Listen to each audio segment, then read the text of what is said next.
சங்கீதம் 6. கர்த்தாவே, உம்முடைய கோபத்திலே என்னை கடிந்து கொள்ளாதேயும், உம்முடைய உக்கிரத்திலே என்னை தண்டியாதேயும். என்மேல் இரக்கமாயிரும் கர்த்தாவே, நான் பலனற்று போனேன். என்னை குணமாக்கும் கர்த்தாவே, என் எலும்புகள் நடுங்குகிறது. என் ஆத்துமா மிகவும் வியாகுலப்படுகிறது. கர்த்தாவே, எதுவரைக்கும் இரங்காதிருப்பீர்?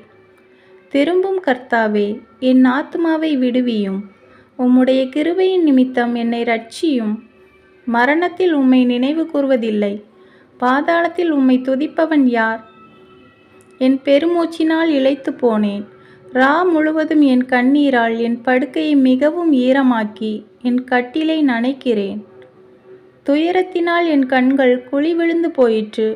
என் சத்துருக்கள் அனைவர் நிமித்தமும் மங்கி போயிற்று. அக்கிரமக்காரரே, நீங்கள் எல்லோரும் என்னை விட்டு அகன்று போங்கள். கர்த்தர் என் அழுகையின் சத்தத்தை கேட்டார். கர்த்தர் என் விண்ணப்பத்தை கேட்டார். கர்த்தர் என் ஜெபத்தை ஏற்றுக்கொள்ளுவார்.